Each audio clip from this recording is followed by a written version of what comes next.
Observou: trate de dizer a ela para não deixar seu amigo entrar no jardim e feche a porta na cara dele, porque temos nossas plantas. Nesse momento apareceu a senhorita Mills e eu perguntei a ela: o que aconteceu com seu companheiro? Ela ficou muito espantada e perguntou: de que companheiro o senhor fala? O que quer dizer? Então expliquei em que má companhia eu a surpreendi. Ela replicou: se um porco tivesse me acompanhado, eu teria percebido. De resto, é fácil se assegurar, porque eu passei pelo leiteiro, que teria visto o porco se ali ele estivesse. Em todo caso, vou ver. Pouco tempo depois, ela voltou dizendo: seu porco não está em parte alguma. Nós saímos pela vila perguntando, mas ninguém viu animais errantes e em toda a vila havia apenas um porco branco, cujo proprietário assegurou que se ele tivesse fugido, ele teria visto. No dia seguinte, perguntamos ao leiteiro, que reconheceu ter visto a senhorita Mills, mas negou absolutamente que ela estivesse acompanhada de um porco. Como testemunhas do fato assinaram Osmund Pittman, Regina Wald, Clarissa Mills e Louise Thorne. Após esse curioso incidente, procedemos com uma investigação na vila e viemos a saber que aquele canto da estrada tinha há muito tempo a reputação de ser obsediado e que ali apareceram os fantasmas de diferentes animais a vários habitantes do entorno. A revista relata os testemunhos de 6 pessoas da vila, para as quais apareceram nesse lugar fantasmas de cães, gatos e coelhos, e o charreteiro John Barrett conta que enquanto ele passava, num dado dia, com sua charrete, na qual havia 7 ou 8 pessoas, os cavalos cabrearam e se recolheram, como que tomados de grande pavor. Ele desceu para acalmá-los e percebeu à frente deles uma massa branca que seguia seu caminho saltitando.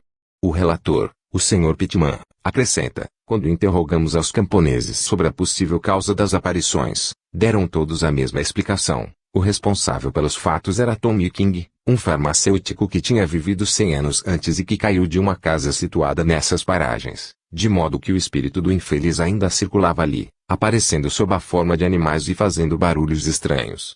É a explicação comum das aparições de animais nos lugares obsediados, e ainda que ela seja puramente tradicional e gratuita, não é fácil substituí-la por uma outra menos gratuita e mais científica. Eu me limitarei, então, a observar que nesse livro do Dr. Kerner, sobre a vidência de Prevost, lê-se que a vidente, em suas fases de sonambulismo, explicava da mesma maneira as aparições de animais. Assim, no capítulo 6, 4 graus Celsius ASO, página 177, com relação a um espírito inferior que apareceu para ele, o Dr. Kerner escreveu: em seu quarto, a aparição se renovou sob a aparência de um urso. Desacordada, ela disse: agora, vejo o quanto sua alma deve estar negra, pois que ele vem também sob formas horripilantes, mas é preciso que eu veja. Nos 5 graus Celsius ASO, página 190, a vidente desacordada se dirige a um espírito perguntando a ele se ele poderia se manifestar numa forma diferente da que ele tinha quando vivo. Ele respondeu: se eu tivesse vivido como um animal, eu deveria aparecer para você como tal. Nós não podemos tomar a forma que queremos. Devemos aparecer tal como éramos. E no capítulo 4, página 120, o desavergonhado pode aparecer na forma de um animal que se assemelha ao seu modo de vida. Por outro lado, noto que, entre os 9 casos indicados, há 2 que sugeririam uma explicação diferente, o que naturalmente não excluiria a outra. Eles foram publicados na Journal of the SPR Vol. 13, página 58 a 62, e Vol. 15, página 249 a 252. Trata-se de aparições de um cão e de uma gata pequena, com a particularidade de que, nas localidades respectivas onde eles apareciam, havia morrido um cão e uma gata pequena idênticos aos que se manifestavam. Quanto ao gatinha, a identificação era ainda melhor provada pelo fato de que o fantasma se mostrava manco, tal qual a gatinha, que quando viva foi atacada e deformada por um cachorro. Nós nos encontraríamos, então, aqui, diante de casos de identificação autêntica, de modo que é possível deduzir que se conseguirmos acumular em número suficiente exemplos dessa natureza, eles conduziriam à demonstração da sobrevivência da alma do animal, possibilidade que não deveria, certamente, surpreender. Capítulo 4. Fantasmas de vivos. Caso de telepatia entre vivos, considerados relacionados aos fenômenos de assombração. De tudo o que vimos até agora, é fácil tirar uma primeira dedução importante, que é a de que se os fenômenos de assombração propriamente dita não podem ser explicados de modo total, sem recorrer a diversas hipóteses, eles são, entretanto, na maioria, explicáveis por meio de uma única hipótese, a qual, relativamente às outras, poderia ser comparada a uma regra diante de uma exceção. Segundo esta hipótese, Os fenômenos de assombração propriamente dita teriam por origem um impulso telepático, onde o agente seria um defunto ligado afetivamente ou, de outro modo, à localidade obsediada, impulso que provocaria percepções verídicas de ordem subjetiva ou alucinatória e por vezes excepcionalmente, por combinação com outras faculdades paranormais, daria lugar a percepções ou extrinsecações algo objetivas, e que Mies chamou modificações de espaço induzidas no mundo metaetérico. Tudo abstraindo casos onde não se trataria mais de telepatia post-mortem, mas da presença espiritual do defunto no lugar obsediado. Como vimos, essa hipótese apresentaria a vantagem de eliminar um grande número de incertezas teóricas, conciliando manifestações aparentemente contraditórias, como a visualização de fantasmas e a percepção de sons tanto na forma coletiva quanto na forma eletiva, o automatismo deambulatório e mimético de um grande número de fantasmas, sua frequente ignorância quanto ao lugar onde se encontram, a mentalidade rudimentar da qual dão prova muito frequentemente quando se mostram conscientes, e assim por diante. Acrescentemos que o valor da hipótese consiste nisto: suas múltiplas aplicações não se impõem à razão por um ponto de vista exclusivamente teórico, mas são o resultado da análise comparada entre os fenômenos de assombração e os telepáticos, o que bastaria para constituir uma base rigorosamente científica à hipótese. No presente capítulo, tentarei, então, demonstrar que não existe modalidade de extrinsicação de assombração que não encontre sua correspondência nos fenômenos telepáticos. Devo, entretanto, limitar-me a algumas situações resumidas, visto a abundância do tema. Caso A. Recomeçarei a série de exemplos com um episódio experimental que extraio do Journal of TSPR. Vol. 8, página 250. O Sr. Frei W. Rose, homem muito versado nas pesquisas hipnóticas e magnéticas, escreveu em 18 de janeiro de 1896. Eu li casos de projeção de seu próprio espírito à distância e quis tentar enviar meu corpo astral à Sra. E. Eu não avisei a ninguém das minhas intenções, e no curso da noite, por volta da 00:30, sentei em minha cama concentrando meu pensamento na experiência desejada. Com uma grande riqueza de detalhes, imaginei ver a mim mesmo descer a escada de minha casa, continuar meu caminho na rua, chegar à rua de S, subir ao andar onde mora a Sra. I, entrar na sala e, enfim, em seu quarto. Uma vez realizado esse esforço imaginativo, voltei a deitar com o pensamento tenazmente dirigido à visita projetada e não tardei a dormir. Pessoalmente, eu não estava nada consciente quanto ao sucesso ou não de minha tentativa e, se minha memória estiver boa, sequer sonhei com as pessoas para as quais eu desejava aparecer. O Sr. Rose, depois de ter feito 2 tentativas bem-sucedidas, teve de renunciar a seus exercícios devido à expressa vontade da dama que ele tinha escolhido como sujeito. A percipiente, a Sra. I, conta sobre a primeira tentativa. Eu estava sofrendo e minha filha compartilhava minha cama. No ponto mais alto da noite, fomos as duas invadidas por uma inquietude inexplicável que nos impedia de dormir. A princípio, tentamos refletir, uma com a outra, afirmando reciprocamente não entender o nosso estado, mas convencionando que as sensações de que éramos vítimas eram bastante penosas. Enquanto estávamos acordadas dessa maneira, a camareira veio bater à porta perguntando o que desejávamos. Nós a chamamos para entrar e ela explicou que a campainha que ficava acima de minha cama, cujo som dava próximo à porta de seu quarto, tinha soado com insistência muito forte a ponto de acordá-la. Ela disse também que antes de se mexer, tinha ouvido um segundo chamado, que ressoou em seguida com força dobrada. Ouvindo isso, assegurei a ela que ninguém a tinha chamado, o que acabou por fazê-la cair em lágrimas e exclamar: então é o prenúncio de infelicidade. Minha pobre mãe está morta. No dia seguinte ela correu à sua casa e encontrou sua mãe muito bem. Eu relato a observação da camareira porque ela denota que a moça tinha discernido, no chamado, algo anormal e oculto. Esses são os fenômenos provocados telepaticamente pelo Sr. Rose em sua primeira tentativa. Algumas semanas depois ele refez a tentativa, obtendo resultados ainda melhores, e a Sra. E. escreveu: quanto a isso, naquela noite minha filha tinha estado no teatro e meu filho tinha ficado comigo. Às 10:30 ele foi se deitar. Em um dado momento, enquanto estava na cama lendo, fui tomado de uma estranha sensação, excessivamente desagradável, acompanhada de um impulso irresistível de voltar os olhos para a esquerda. Eu sentia que devia olhar desse lado e, cedendo ao impulso, vi que na direção das cortinas flutuava uma névoa luminosa e azulada, da qual eu não conseguia tirar os olhos, apesar do terror que eu sentia, e ainda que eu compreendesse muito bem que me acontecia algo de anormal. Eu queria chamar meu filho, mas retive o pensamento pois ele me teria julgado nervoso e prestes a adoecer. Tratei, entretanto, de dominar minhas sensações, dizendo para mim mesmo que se tratava de pura imaginação. Depois, voltando-me para um outro lado, recomecei a leitura. Isso feito, não tardei a afastar todo o pânico, mas, como a vontade de dormir tinha igualmente passado, prolonguei minha leitura mais tempo que de costume. Após algum tempo, fui novamente tomado pela mesma sensação de terror, acompanhado desta vez de um impulso irresistível de olhar para baixo, ao meu lado, e percebi a mesma névoa luminosa que se levantava lentamente dirigindo-se para mim. Eu estava aterrorizado demais para me mexer e me lembro de ter levado à altura de meu rosto o livro que eu lia, como que para me defender de possíveis ofensas. Enquanto eu fazia grande esforço para dominar o terror, de trás do livro saiu a metade de um rosto e eu reconheci o próprio Sr. Rose. A essa visão, todo pavor se esvaiu de mim e, jogando o livro, deixei escapar uma exclamação nada lisonjeira para o Sr. Rose, pois compreendi que ele estava tentando aparecer para mim novamente. A névoa e o rosto tinham desaparecido num clarão. Essa é a parte essencial do relatório da senhorita I, que fiz seguir de outra passagem tirada do relatório de sua filha, a senhorita A, que descreveu assim as sensações durante essa mesma noite. De volta do teatro, fui até minha mãe para contar o espetáculo e ia dormir quando soou a meia-noite. Eu acabava de pegar no sono e despertei num sobressalto com a impressão de ter ouvido sons de passos que atravessavam o corredor se dirigindo ao quarto de minha mãe. Eu fiquei a escutar. Depois, nada ouvindo, voltei a dormir. Mas eu não tardei a acordar novamente em sobressalto, com a mesma impressão, e assim aconteceu várias vezes.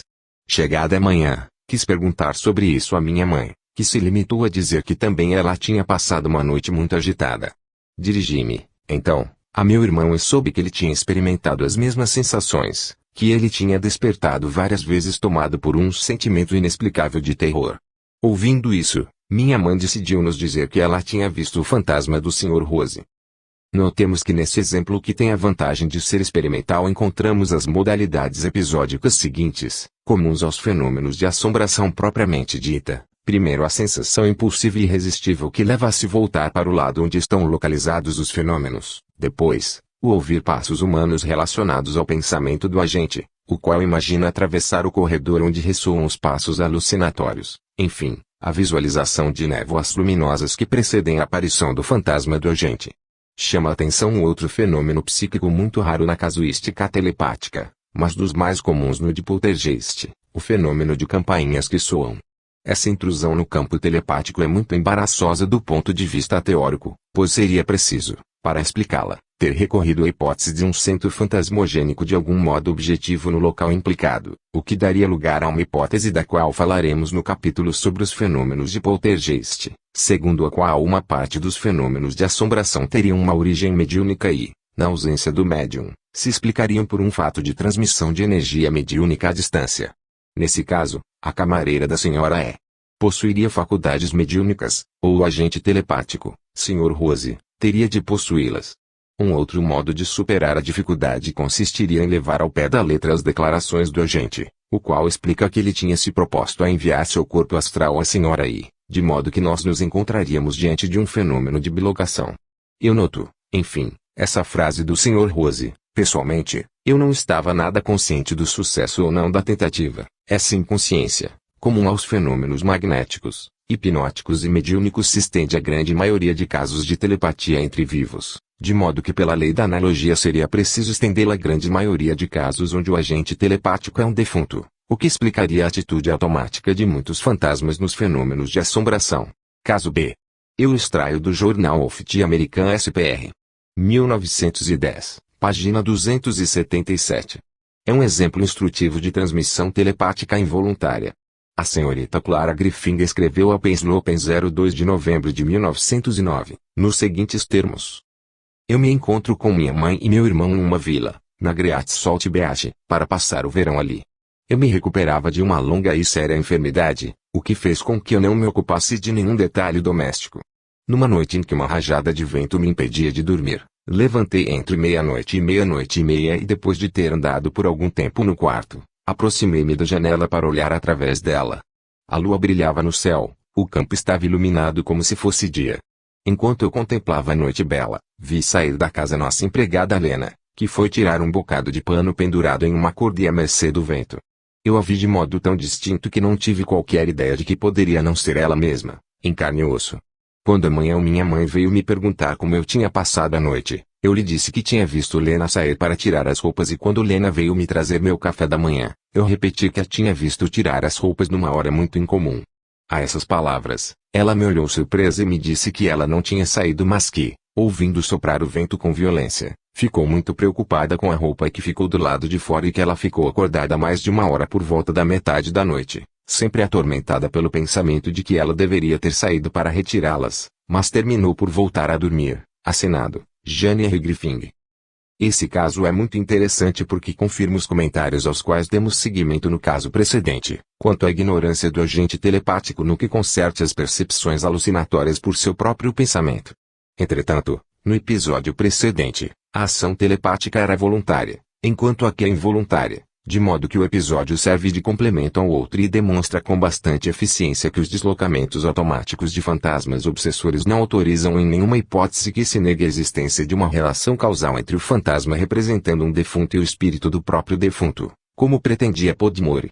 Ao contrário, se nos basearmos em casos semelhantes ao último, que provam que automatismos idênticos se encontram com os fantasmas telepáticos, isso no aspecto de pensar intensamente em uma tarefa ou cumprir, uma pessoa pode transmitir a outra a sua própria imagem no ato de execução da tarefa pensada. Depois dessas analogias tão probatórias, não se pode mais haver recusa em se admitir que entre o espírito de um defunto e seu fantasma circulando automaticamente nos lugares onde ele viveu, deve provavelmente existir uma relação causal idêntica.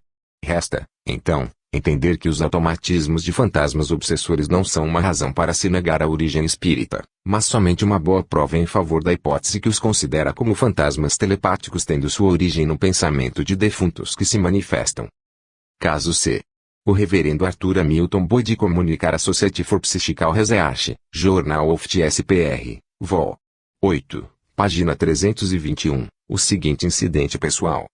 Uma noite de fevereiro de 1891, por volta das 11 horas, eu me encontrava no New Club de Edimburgo, onde me aconteceu de dormir profundamente durante quase uma hora e ter o seguinte sonho, com a maior clareza. Eu me encontrava na rua e caminhava a passos largos, pois me parecia estar atrasado para o jantar. Chegando à porta de minha casa, abri com a chave que tenho sempre comigo e subi correndo as escadas para entrar em meu quarto e me arrumar para o jantar. Subindo a escada, virei a cabeça para trás e vi meu pai que, do limiar da sala, me olhava.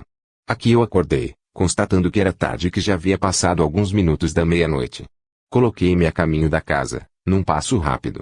Quando eu cheguei, fiquei surpreso por encontrá-la ainda iluminada, com meu pai e meu irmão que a percorriam, chamando-me em voz alta.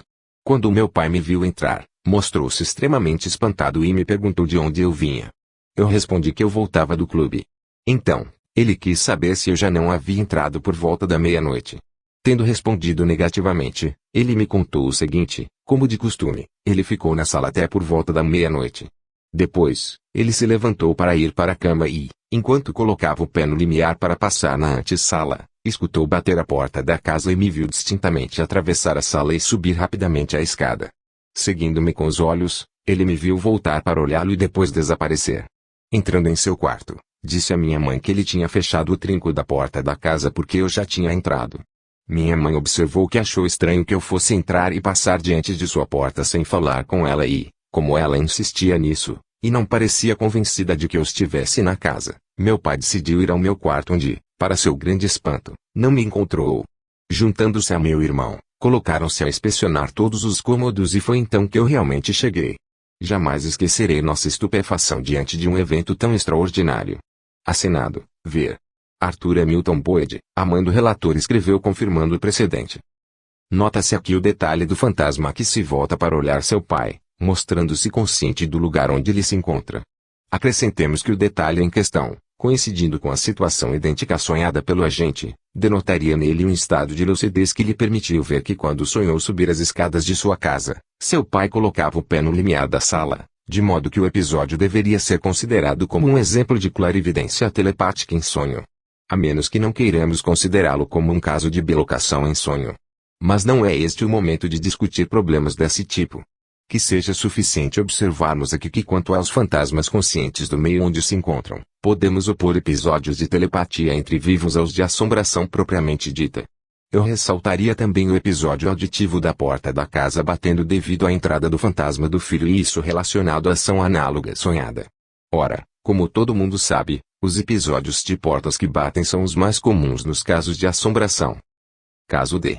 Eu vou relatar 2 casos que pertencem aos ditos fenômenos de assombração de vivos, que podem, na verdade, ser reduzidos a casos telepáticos ou de clarividência telepática, com a particularidade da repetição da aparição.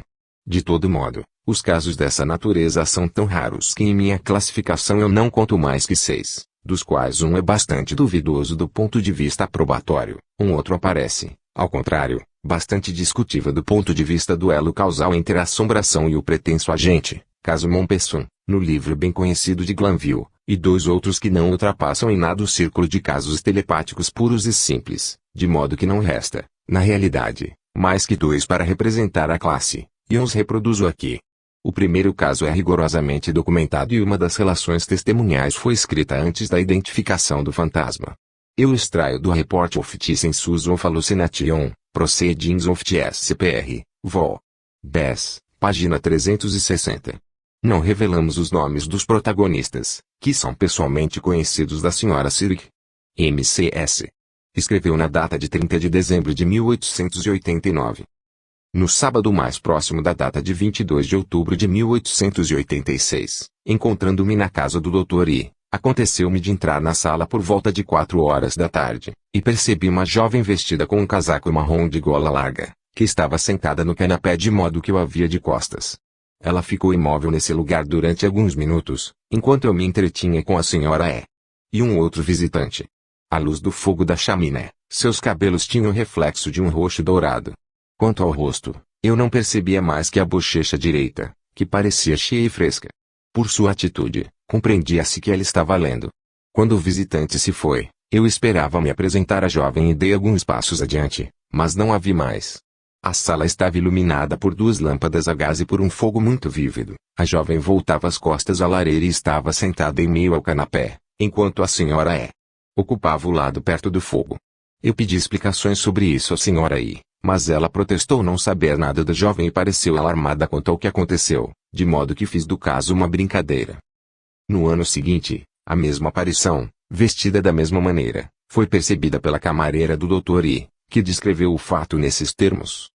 Nos primeiros dias de outubro de 1887, enquanto eu tomava um chá na cozinha com os outros empregados, alguém bateu à porta da casa e, como eu ia abrir, mas antes de fazê-lo, vi distintamente uma dama alta que parecia sair do escritório e que atravessou a antessala, entrando na sala de jantar. Eu a vi de costas, observando somente a cor vermelha e dourada de seus cabelos enrolados sobre a cabeça e sua roupa marrom, cortada à moda princesa. Eu a tomei por minha patroa, espantado apenas por vê-la numa roupa marrom, ao passo que eu a tinha deixado no andar superior vestida de verde claro. Quando eu abri a porta da casa, eu estava de modo que ninguém poderia sair da sala de jantar sem que eu visse. Entretanto, entrando ali logo em seguida, não vi ninguém, do mesmo modo que não vi ninguém no escritório e em todo esse andar da casa. Eu subi e fui surpreendido ao ver minha patroa vestida de verde claro, como eu havia deixado um momento antes. Nós jamais conseguimos explicar a estranha aparição, ainda que eu tenha sabido logo que algum tempo antes, a mesma dama tinha aparecido a um amigo de meus mestres. Uma terceira percipiente, a Sra. R., conta-as em sua própria experiência em uma carta datada de 9 de maio de 1891 e endereçada à Sra. E. Eu me lembro de todos os detalhes e você sabe bem que eu não sou tão impressionável nem nervosa. Os fatos são estes. No mês de outubro de 1887, ela escreveu errado, 1888, mas a avisamos em seguida que era 1887. Eu fui convidada à sua casa um dia em que me senti tomada de uma forte onda de frio. Decidi ir para a cama. Quando a camareira me levou ao jantar, eu me sentei na cama, improvisando à minha frente um tipo de mesa com um travesseiro, sobre o qual coloquei o prato. Quando terminei o jantar, coloquei o prato sobre a mesa ao lado da cama e ia voltar a deitar, quando vi-se abrir lentamente a porta ao pé da cama e entrar tranquilamente a dama vestida de marrom. A princípio, pensei que era você e exclamei, "Oh! Ele, você foi rápida." Mas eu não tinha ainda terminado a frase e já tinha percebido meu engano e ainda que eu não conseguisse ver o rosto da dama, eu estava certa de que não a conhecia. Ela parecia ignorar minha presença e aproximou-se do tocador, levando as mãos à cabeça como que para desembaraçar os cabelos, os quais, à luz da lâmpada a gás, pareciam muito louros. Eu não me senti nada inquieta por essa visita inesperada, mas apenas surpresa e curiosa. Desci, então, lentamente da cama e avancei atrás dela, mas, como eu ia colocar minha mão sobre suas costas, ela desapareceu. Você sabe bem que o quarto é estreito e que ninguém teria podido sair sem encostar em mim. Quando eu fui dormir, lembrei de Marta e do Sr. S., que tinha visto o fantasma de uma dama vestida de marrom. Todavia, não pensei nisso quando vi a porta abrir e entrar uma dama vestida dessa maneira. Algum tempo depois, você entrou e eu contei o fato, que foi o tema de longas discussões que não chegavam a lugar nenhum. Ninguém de meu conhecimento parecia com a aparição, mas, mais tarde, reconheci nela a imagem da mulher do Sr. P., que chegou doente em nossa casa, onde ocupou o mesmo quarto em que a vi. Esse Sr. P., de quem se fala no final da carta, era o filho da Sra. E. E morava na Austrália, onde se casou. Entretanto, a Sra. E. jamais tinha visto sua nora. Em agosto de 1888, esta chega de Sydney e o Sr. G.S. escreve. Quando eu a vi, não a reconheci. Ela estava doente e tinha os cabelos cortados, pareciam de uma cor vermelho claro. Pouco tempo depois ela foi para uma estação climática de onde voltou em outubro, completamente restabelecida. Um dia em que a Sra. R. se encontrava jantando na casa da Sra. I., se apresentou a Sra. P., vestida num casaco marrom, de gola larga. A Sra. R. e a camareira reconheceram nesse instante nela a dama marrom que tinham visto. Todavia, a conselho da Sra. I., não disseram nada à Sra. P., cujo temperamento parecia excessivamente nervoso. O Sr. G.S. não tardou a identificá-la também. Ele acrescenta. Tendo novamente encontrado a Sra. P., esperei o momento oportuno para observá-la sob o ângulo visual onde ela tinha aparecido para mim e então reconheci ter me enganado quando achei que a forma de sua cabeça teria apresentado um perfil diferente do da aparição. Ao contrário, o perfil de sua bochecha corresponde exatamente ao que eu tinha visto. A Society for Psychical Research, tendo solicitado algumas informações à Sra. I., obteve como resposta. Sra. P. jamais esteve em transe. Entretanto, quando ela chegou de Sydney, ela se encontrava em condições tais de esgotamento que todo esforço físico, por mais leve que fosse, determinaria nela um estado de inconsciência que duraria alguns minutos. Ela me contou com alguma frequência que quando ela estava doente na Austrália, ela tinha o hábito de alcançar esforços de concentração mental para imaginar a casa que a esperava na Inglaterra e da qual seu marido tanto falava. Eu não me lembro se, quando ela chegou em nossa casa, ela reconheceu o local. Aqui eu daria termos citações. No caso exposto, a chave de ouro para o estudo da Gênese consiste nas explicações finais da Sra. E. Dado que, de fato, a Sra. P. realizava frequentemente esforços de concentração mental para imaginar a casa que a esperava na Inglaterra, casa da qual ela conhecia o plano por ter frequentemente escutado seu marido falar, dado que, além disso, as condições precárias de sua saúde, que determinavam frequentes acessos de ausência psíquica, condições favoráveis ao desligamento das faculdades subconscientes, é bastante provável que cada esforço de concentração mental correspondia a um fenômeno de projeção telepática na direção do lugar pensado. Então, não há aqui nada de muito anormal que possa distinguir esse caso dos casos telepáticos comuns. Mas, ao mesmo tempo, esse caso ajuda na compreensão de fenômenos de assombração onde o mesmo fantasma aparece com persistência. Convém, então, acercar-nos da hipótese na qual os fenômenos de assombração deveriam se limitar a um fato de projeção telepático alucinatório de um pensamento obsessor sempre orientado para a localidade obsediada, pensamento que não poderia ter por locus senão o espírito do defunto que ali aparece e que ali viveu. Do mesmo modo, as aparições da Sra. P. tinham por origem seu pensamento normalmente bastante orientado à casa onde ela moraria. Eu observo, além disso, a analogia entre os automatismos de fantasmas obsessores e os automatismos em aparições telepáticas da Sra. P. Esta aparece uma primeira vez instalada em um canapé, na pose típica da mulher absorta por uma leitura, ela aparece uma segunda vez circulando automaticamente na casa, e uma terceira vez ocupada em arrumar seus cabelos diante do espelho. E como não é provável que essas poses e ações mímicas fossem pensadas pela Sra. P. quando ela concentrava seu espírito na ideia da casa que ela moraria, tudo isso sugeriria que as atitudes de fantasmas, em geral, quando são de natureza automática, são determinadas pelos hábitos de vida particulares do agente telepático, trate-se de um morto ou de um vivo. Quanto ao caso estudado, Nada é mais frequente para uma mulher do que o fato de arrumar os cabelos diante do espelho, ou de repousar o espírito lendo por uma hora, ou ainda se imaginar na sua roupa de caminhada mais nova. Eu observo, enfim, o incidente da porta que aparentemente foi aberta pelo fantasma. Eu digo aparentemente porque já apontei que as portas que vemos abertas pelos fantasmas ficam geralmente fechadas, o que demonstra a natureza alucinatória da maior parte desses episódios.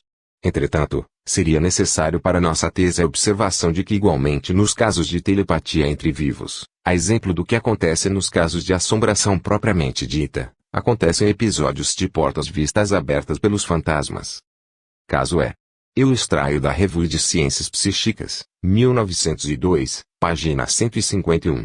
O Sr. G.P.H., membro da Society for Psychical Research, e pessoalmente conhecido do diretor da revista citadas, Sr. César de Vesme, tinha endereçado o relato de um caso psíquico importante ao jornal The Spectator, relato que provocou o desejo de uma carta de confirmação da pessoa interessada no caso em questão.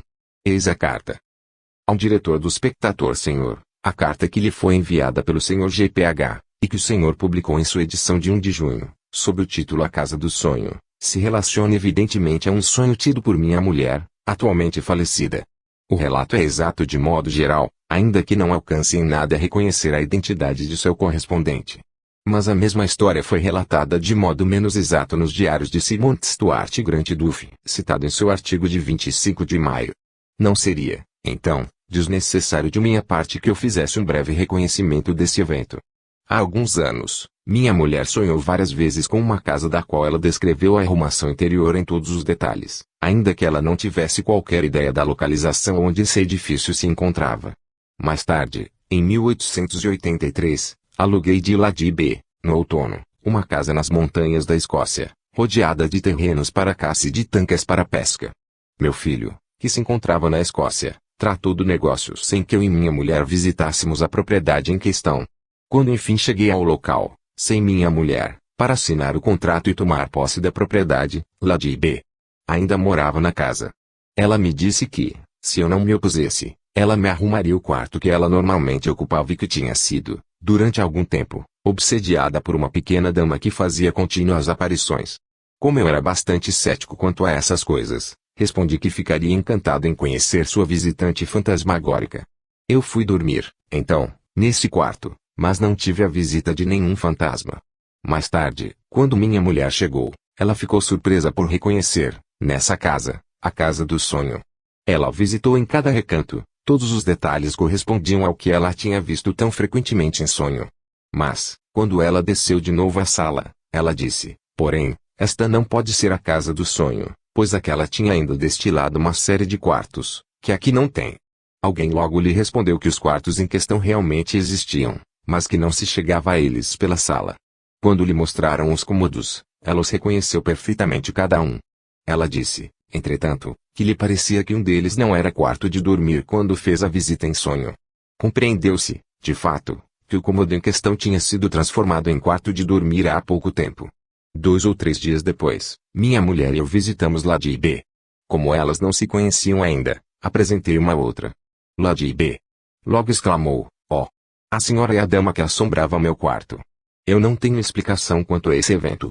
Minha mulher não teve, durante o restante de sua vida, nenhuma outra aventura desse tipo, que alguns chamariam de uma coincidência surpreendente e que os escoceses chamariam de um caso de dupla visão.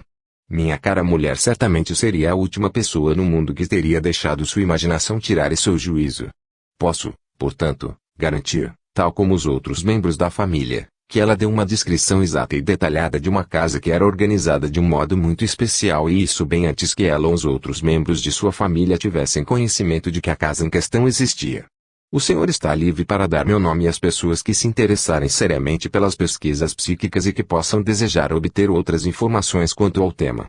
Nesse objetivo, eis meu cartão de visita, Sr. G.P.H. Dado também ao diretor da Revue, o nome inteiro de Lady B, que pertence à mais ilustre aristocracia britânica. Esse segundo episódio de Obsessão de Vivos é muito mais complexo que o primeiro e seria impossível reduzir às proporções de um episódio telepático comum. Para explicá-lo, seria preciso ao menos chegar à hipótese da clarividência telepática que, entretanto, não seria suficiente para esclarecê-lo inteiramente. Já me ocorreu de citar em um trabalho anterior sobre os fenômenos de bilocação, classificando-os entre os casos incertos e suscetíveis de serem explicados, seja pela hipótese telepática, seja pela do desdobramento, e eu me exprimia como segue. Nesse caso, a hipótese telepática se torna muito menos plausível pelo fato da falta de relação afetiva ou de simples conhecimento entre a pessoa agente e a percipiente. Além disso, encontramos ali incidentes precisos de reconhecimento de lugares e arranjos vistos em sonho, combinados com a identificação da pessoa da qual o fantasma aparecia nos mesmos lugares. De todos esses incidentes, pode-se deduzir favoravelmente a hipótese do desdobramento com peregrinação à distância, de modo que esta hipótese não deve certamente ser excluída do número das prováveis. O episódio em questão pode contar também como exemplo de precognição, se considera que a casa visitada em sonho pela mulher do relator era aquela onde ela iria passar um tempo muitos anos mais tarde. Circunstância que, se não acrescenta nada a favor da hipótese do desdobramento, ultrapassa entretanto o campo da telepática. Tudo isso quanto às hipóteses que poderiam explicar esse caso, mais embaraçante. Todavia, o momento não é para discuti-las a fundo, pois que devemos nos ocupar do episódio exposto do ponto de vista de exemplos de assombração de vivos e, nesse ponto de vista, ele apresenta uma grande importância, pois falta ao agente telepático toda a orientação consciente na direção da casa obsediada por seu próprio fantasma. Ele poderia, então, até um certo ponto, apoiar a tese de Podimori, segundo a qual todos os fenômenos de assombração têm sua origem no pensamento de vivos que ficam inconscientes quanto ao que fazem às custas de outrem. Eu digo, até um certo ponto por muitas razões, das quais a principal é esta, que os dois casos que precedem encerram um fator decisivo para a solução da questão, esse fator consistindo na identificação de fantasmas obsessores em pessoas vivas. De fato, se deduz que as pessoas implicadas eram os agentes telepáticos geradores de fenômenos, então, cada vez que fossem identificadas pessoas defuntas nos fantasmas visualizados, seria preciso estabelecer a mesma relação entre os dois fatos, reconhecendo nas pessoas defuntas os agentes telepáticos geradores do fenômeno, e ainda que este critério de provas comporte algumas exceções, como veremos a seguir, conserva um valor de regra indiscutível. Caso F. Até o presente momento, citamos exemplos onde o agente é vivo e são. Daremos um passo adiante e veremos outros onde a ação telepática coincide com a morte do agente. Podemos, então, nos perguntar se os fenômenos devem ser atribuídos à alma de um vivo, ou ao espírito de um defunto. Eu extraio o caso seguinte de Phantasms of the Living, edição francesa, página 299. F. W. Mieres, que o estudou, declara, esse relato é devido a um homem muito honrado que designaremos pelas iniciais AZ. Ele nos deu os nomes verdadeiros de todas as pessoas que estão no relato, mas deseja que não sejam publicados em razão do caráter doloroso dos fatos que são relatados aqui. O Sr. AZ escreveu, em maio de 1885. Em 1876, eu morava em uma pequena paróquia agrícola do leste da Inglaterra. Eu tinha por vizinho um homem jovem, S.B., que possuía há pouco uma das grandes fazendas da região. Enquanto se arrumava sua casa, ele morava com seu empregado no outro extremo da vila. Seu dormitório ficava muito longe de minha casa, era distante mais ou menos meia milha e se encontrava separado por muitas casas e jardins, uma plantação e prédios de fazenda. Não era um amigo pessoal, mas um simples conhecido. Eu não me interessava por ele mais do que como um dos grandes proprietários da região. Por educação, eu o convidei à minha casa, mas, até onde me lembro, jamais fui à casa dele. Uma tarde do mês de março de 1816, como eu deixava a estação com minha mulher para entrar em casa, S.B. nos abordou. Ele nos acompanhou até a porta de entrada, ficou ainda alguns instantes conversando conosco, mas não havia nada de particular nessa conversa. Uma meia hora mais tarde, eu o encontrei novamente e, como eu quisesse dar uma olhada em um trabalho que estava sendo feito no início dos domínios, pedi-lhe que fosse comigo. Sua conversa não teve nada de particular naquele dia. Entretanto, ele parecia estar um pouco incomodado com o mau tempo e o preço baixo dos produtos agrícolas. Eu me lembro que ele me pediu cordas de ferro para fazer uma treliça em sua fazenda e que eu prometi dar a ele. Na volta de nossa caminhada e na entrada da vila, eu parei no caminho da travessa para me despedir. O caminho que levava até a casa dele caía para o ângulo direito da minha. E, para minha grande surpresa, eu ouvi dizer, venha fumar um cigarro comigo esta noite. Eu respondi, não será possível. Eu tenho um compromisso esta noite. Depois dessas palavras, nos separamos. Estávamos talvez a 40 jardas um do outro, quando ele se virou para mim. Então, como você não virá, boa noite. Foi a última vez que eu o vi vivo.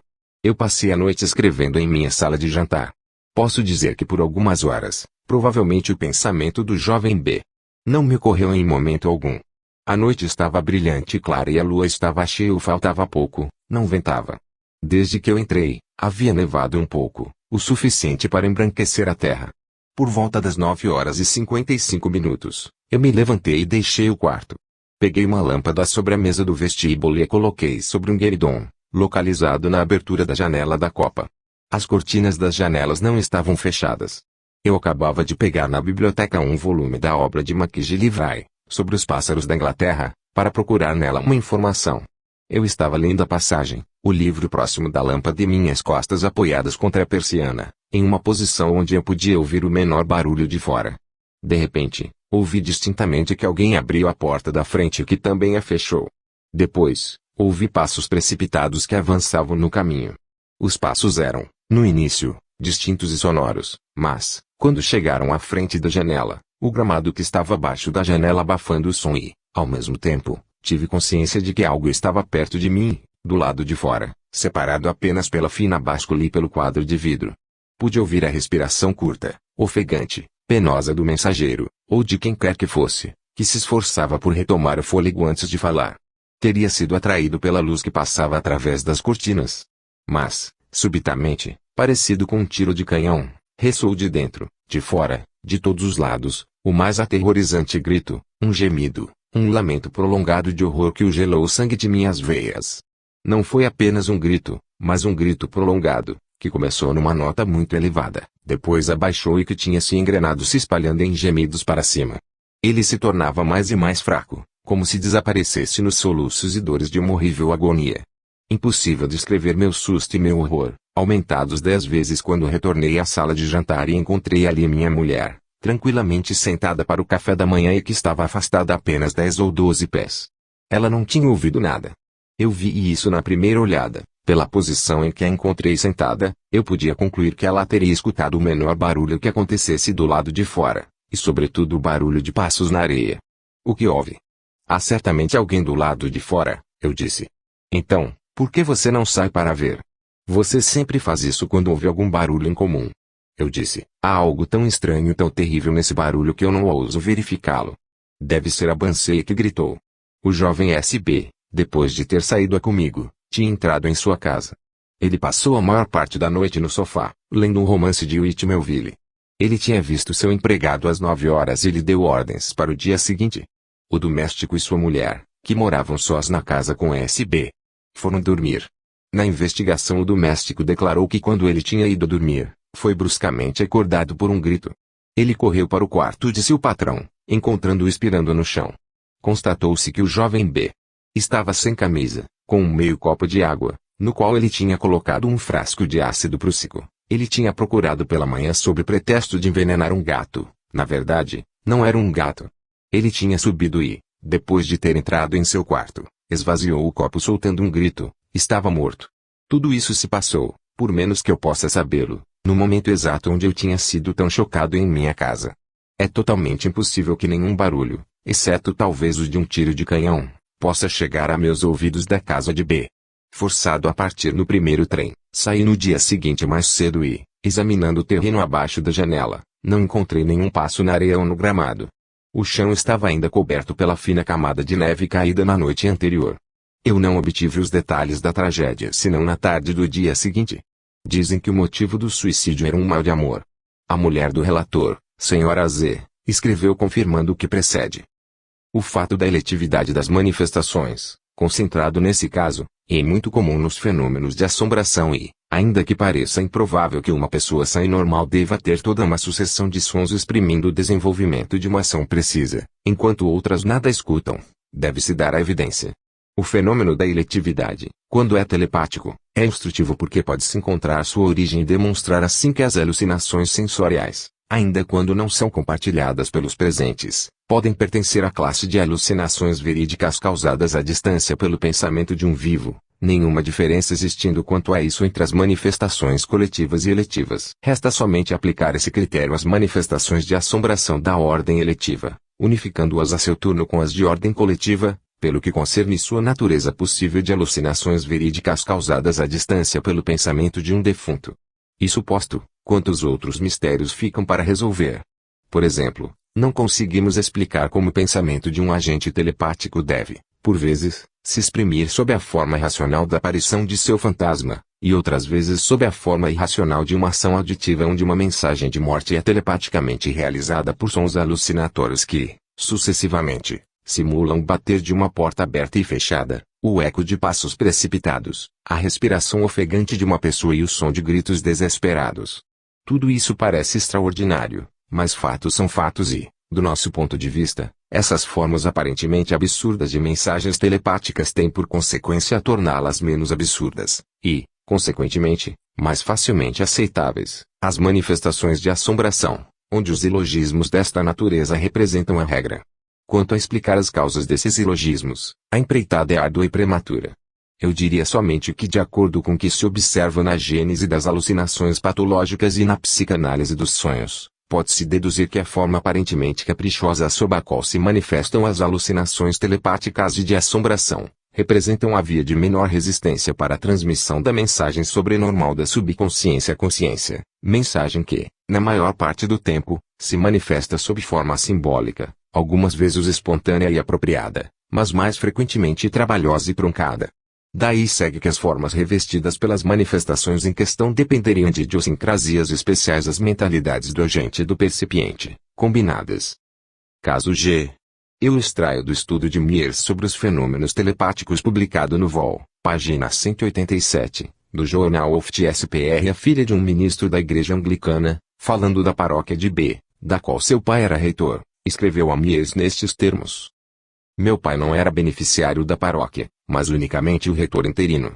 O reitor beneficiário era um cavalheiro riquíssimo de linhagem antiga, que residia em suas próprias terras e, ainda que ele recebesse anualmente uma renda paroquial de quase 1.200 libras esterlinas, ele tinha confiado ao meu pai a execução de toda a tarefa religiosa, contentando-se em vir algumas vezes encontrá-lo como amigo. Durante uma de suas visitas, onde ele veio acompanhado de sua mulher, esta confiou à minha mãe. Existe uma lenda que talvez a senhora terá a oportunidade de verificar, ainda que eu deseje que este dia esteja bem longe, é que, segundo uma antiga tradição, quando um reitor da paróquia de B. morre, escuta-se nesta casa um barulho estranho e incompreensível, localizado na plataforma da escada central. Esse barulho foi comparado a de um chicote de charrete batendo violentamente num tubo metálico grosso. Essa similitude pouco romântica suscitou em nós mais diversão do que credulidade e a anedota logo foi esquecida. Depois de um mês, no outono, por volta de 9 horas da noite, elevou-se repentinamente um barulho que fez tremer minha mãe. Parecia que uma violenta chicotada foi dada sobre um tubo metálico grande. O barulho vinha do patamar da escada central. Minha mãe não viu ninguém e não soube explicar o estranho fenômeno. 2 dias depois chegou a notícia da morte inopinada do reitor e o dia e a hora do evento coincidiam com o aviso sobrenatural que ocorreu em nossa casa.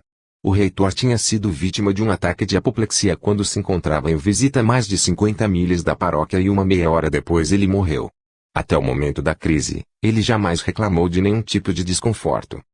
No artigo de onde extraio o caso, Mears enumera outros do mesmo gênero, em um dos quais uma mãe é advertida da morte de seu filho por um barulho parecido com o bater de um chicote sobre a porta de seu quarto de dormir. Em um segundo, a morte é anunciada com o barulho de louças partindo em pedaços. Em um terceiro, com o barulho de telhas que quebram, barulho que se encontra relacionado a uma morte por afogamento, enquanto que em outro caso de morte por afogamento, escutou-se o barulho simbolicamente mais apropriado, o de uma queda d'água. Todas as modalidades de extrinsicação telepática sobre as quais eu chamo a atenção dos leitores, porque elas são análogas às manifestações auditivas próprias aos casos de assombração. O último incidente do qual eu falo, barulho de uma queda na água em relação a uma morte por afogamento, pode servir como exemplo de simbolismo telepático, onde as manifestações são mais ou menos sugestivas e representativas do evento de morte, o que denotaria da parte do agente um controle melhor das faculdades subconscientes do percipiente. Entretanto, na grande maioria dos casos, as manifestações que acontecem não têm mais do que o valor de anúncios ou chamados, isto é, que a entidade telepatizante, não tendo meio de se exprimir como quer, exprime-se como ela pode, a fim de chamar a atenção das pessoas presentes de alguma maneira. Caso H. Eu já tive a oportunidade de enfatizar que nos fenômenos de assombração propriamente dita, que são de ordem essencialmente subjetiva, constatam-se manifestações episódicas de ordem objetiva ou psíquica, idênticas às de casos de poltergeist, manifestações que se explicariam pela presença nos lugares obsediados de uma pessoa dotada de faculdades mediúnicas, ou pela transmissão à distância de energia mediúnica tomada de um sensitivo vivo nas redondezas, ou com influências locais. No objetivo de tornar mais completo o paralelo entre os fenômenos de assombração propriamente dita e os da telepatia entre vivos, eu relatarei agora um exemplo telepático com manifestação episódica de natureza psíquica, lembrando que eu já citei um incidente do mesmo tipo no caso A, onde se tratava do tilintar espontâneo de uma campainha. Escolho o exemplo abaixo no grupo de vários outros análogos citados por Camille Flammarion na obra O Desconhecido. O pintor suíço Édouard Paris escreveu: há mais ou menos 1 ano e meio meu pai, uma prima que estava em nossa casa e minha irmã conversávamos na sala de jantar. Essas 3 pessoas estavam sós no apartamento, quando de repente ouviram tocar o piano na sala. Muito intrigada, minha irmã pegou a lanterna, foi à sala e viu perfeitamente algumas notas se baixarem todas juntas, fazendo com que os sons fossem ouvidos, e voltarem a se elevar. Ela voltou e contou o que viu. Rimos, no primeiro momento, de sua história, vendo uma farsa no princípio do negócio, mas como uma pessoa é dotada de uma visão excelente que não é nada supersticiosa, achamos a coisa estranha. Ora, 8 dias depois, uma carta vinda de Nova York nos noticiava a morte de um velho tio que morava naquela cidade. Mas, coisa mais extraordinária, 3 dias depois da chegada desta carta, o piano voltou a tocar. Como da primeira vez, um anúncio de morte chegou 8 dias depois, o de minha tia, dessa vez. Meu tio e minha tia formavam um casal muito unido, eles tinham guardado uma ligação muito forte com seus pais e com Jura, seu lugar de origem. O piano nunca mais tocou sozinho desde então. As testemunhas dessa cena certificarão o fato quando quiserem. Moramos no interior, nas imediações de Neuchâtel e lhes asseguro que aqui não temos problemas neurológicos. Assinado, Édouard Paris, artista-pintor. As considerações precedentes podem igualmente se aplicar a esse caso, quanto à aparência absurda do modo de extrinsicação da mensagem relativa ao pensamento provável do agente telepático, pois, em suma, um piano que toca espontaneamente não simboliza uma morte. Do mesmo modo, quanto à invasão de manifestações objetivas sobre as subjetivas, é mais provável do que nunca que os modos de extrinsicação de manifestações telepáticas e de assombração não representem mais do que a via de menor resistência percorrida pela mensagem sobrenatural para chegar ao destino. Nesse caso particular, poderíamos concluir que a mensagem encontrou menos dificuldades em se manifestar objetivamente do que teria encontrado ao se desenvolver subjetivamente. Caso I. Daremos agora um outro passo adiante em nossa listagem ascendente de casos telepáticos com fenômenos análogos àqueles da assombração. Depois dos casos onde o agente está vivo e são, depois daqueles em que a ação telepática coincide com a morte do agente, citaremos exemplos de transição, onde as manifestações telepáticas coincidentes com a morte do agente se repetem também depois de sua morte e persistem por um período de tempo mais ou menos longo. A grande importância teórica desse lado da questão não escapa a ninguém, pois ele faz a passagem, sem solução de continuidade, da telepatia entre vivos à telepatia entre mortos e vivos, manifestações telepáticas àquelas de assombração, fazendo surgir assim, de modo incontestável, sua identidade de origem. Eu extraio o caso seguinte da obra de F. W. Mieres, Human Personality, etc. Vol. 2, página 473. Ele foi comunicado à Society for PR, por meio do Dr. Kingston, e o relator, o Sr. F. O. Dixon, o conhece pessoalmente. O relatório é muito longo e me limitarei a citar as passagens essenciais. O Sr. F. O. Dixon escreveu: na manhã de 14 de junho de 1890, sábado, Sofia Lida Camp, viúva, residente em Wimberg, Wolf Street, sua filha Lida Sophie e senhorita Catherine Mahoney, que morava na mesma casa, foram para a cama por volta das 11 horas e, desse momento até o amanhecer, não conseguiram dormir por causa de barulhos estranhos e misteriosos que ouviram e dos quais não sabiam explicar a causa, ainda que tivessem feito buscas até os cantos mais recolhidos da casa. No dia seguinte, elas me contaram suas impressões. Elas tinham ouvido barulhos de cadeiras arrastadas pesadamente em seus quartos, tumultos de caixas vazias arrastadas de um canto a outro do andar superior, que não contém nada que mesmo que de longe possa explicar os fatos. Por solicitação delas, consenti em dormir na casa na noite seguinte, domingo, 15 de junho. Aqui o relator conta que antes de deitar, de repente veio a ideia de improvisar uma sessão mediúnica em seu quarto, sessão da qual tomaram parte as damas em questão. Quando estavam todas sentadas ao redor da mesa, obtiveram tipologicamente o nome Lewis. Pouco depois, as palavras, é um aviso. A sessão encerrou. O relator seguiu. Logo em seguida, fomos deitar e mantive a vela acesa. Depois de alguns minutos, dormi. Por volta das 10 horas da manhã, fui despertado pelo barulho de uma cadeira pesadamente arrastada em volta do quarto em que eu dormia. Após esse barulho sucedeu um outro corpo pesado arrastado em volta do sótão e o tumulto era tal que teria acordado qualquer pessoa. De fato, ouvi a voz da senhorita Camp, que de seu quarto me falava, perguntando, então você ouviu esse barulho? O que acontece? Esperando, perto de mim percebi a queda de um objeto que me pareceu a caixa de fósforos. Era hora de levantar para começar as buscas e desci da cama tateando a caixa de fósforos que eu tinha colocado sobre o castiçal, mas sem encontrá-la. Eu tinha uma outra no meu colete e assim pude acender a vela. Então, vi que a outra caixa se encontrava no chão, a uns 60 centímetros do castiçal. Aqui começa a parte mais estranha desse negócio. Até aquele momento, nenhum de nós poderia imaginar por quais motivos um indivíduo nomeado Lewis perturbaria nosso sono, tanto é que ninguém dentre nós jamais teve nenhuma relação de amizade com pessoas desse nome. Na manhã de 16 de junho, eu abri meu jornal habitual, Ticap Estime, e, entre outras notícias, li que na noite do dia 14, às 8h15, um desconhecido tinha sido morto por um trem, nas imediações de Woodstock. Evidentemente não ocorreu a nenhum de nós que o fato dos barulhos misteriosos estivesse ligado ao acidente, pois não havia nenhuma relação aparente entre eles.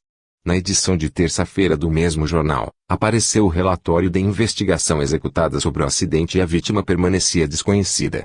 Na noite do mesmo dia, eu estava sentado na loja Camp quando chegou uma mulher negra, que, conversando a senhora Camp, perguntou, a senhora ouviu falar do homem que foi morto por um trem no sábado à noite? Sim, respondeu a senhora Camp, mas não se sabe quem é. Eu o conheço, replicou a negra, ele morava na casa de minha irmã e seu nome era John Lewis. Ao ouvir esse nome, todos consideramos que tínhamos encontrado o caminho para resolver o mistério dos barulhos perturbadores, que nos parecia relacionado ao acidente em questão. Eis as razões de nosso entendimento. Primeiro, um homem tinha sido morto às 5h15 da noite de 14 de junho.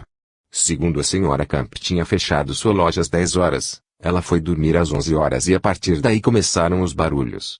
Terceiro, nenhum de nós sabia do acidente no dia em que abriu o jornal, quer dizer, na manhã do dia 16. Quarto, antes da noite do dia 14, jamais apareceram barulhos noturnos na casa da senhora Camps. Quinto, o espírito perturbador, na noite do dia 15, tinha dado o nome de Lewis. Na noite de terça-feira, dia 17, fizemos outra sessão. E o nome de Lewis foi novamente ditado, com a seguinte mensagem, eu não posso estar em paz porque não conseguiram identificar meu cadáver. Às nossas perguntas, ele afirmou ser o espírito do homem morto pelo trem e se chamar Lewis. Nós abaixo assinados, tendo lido o relato acima, o declaramos perfeitamente conforme a verdade assinado, Frederico Dixon, Sophia Lida Camp, Alida Sophia Camp, Cat Mahoney, C.F. Camp, J.S. Camp. Como já dissemos, é preciso sublinhar nesse caso o lado teoricamente importante de seu começo sob uma forma de exemplo de telepatia comum, seguida de sua transformação em exemplo também comum de assombração propriamente dita, o que serve para demonstrar a gênese única das duas categorias de fenômenos. Além disso, observamos no caso de transição uma circunstância já notada num outro caso de assombração propriamente dita 6, a de um defunto que se manifesta num meio e uma família que lhe é completamente estranha, e isso em oposição à regra constante de casos de assombração, onde o defunto parece ligado por relações afetivas ou passionais aos lugares obsediados. Lembramos aqui que, se essa regra é verdadeira para a grande maioria dos casos, no sentido de que o pensamento de um defunto só pode ser dirigido aos seres amados e lugares onde ele viveu e, por conseguinte, não pode senão se manifestar nos lugares e pessoas que ele conhecia. Isso não impede que ele possa passar por circunstâncias onde o pensamento de um defunto se encontra orientado para localidades ou pessoas estranhas a seus sentimentos afetivos, determinando assim variantes nos modos de produção de fenômenos telepáticos e de assombração. Segue-se que, para explicar o caso precedente, é preciso presumir que o defunto Lewis, desejoso de ver seu cadáver identificado, tenha tentado comunicar-se com pessoas que se propõem às tarefas fúnebres, e, não conseguindo, procurou fora e encontrou na família campos sensitivos suscetíveis de serem influenciados telepaticamente de modo a lhe permitirem atingir seu objetivo. Noto ainda o fenômeno físico da caixa de fósforos projetada à distância, fenômeno ocorrido 24 horas depois da morte do suposto agente, e mais eficaz que nunca para reforçar o paralelismo entre os fenômenos de telepatia e os de assombração e também porque observa a invasão dos fenômenos objetivos sobre os subjetivos. Caso J. O escritor Charles Saint-Foix, tradutor das obras de Gorres, conta o fato pessoal seguinte, que extraio do livro de Dacier, L'Humanité Posthume, página 22. O fato seguinte aconteceu na casa de meu pai, por volta do ano 1812, uma noite, por volta das 10 horas.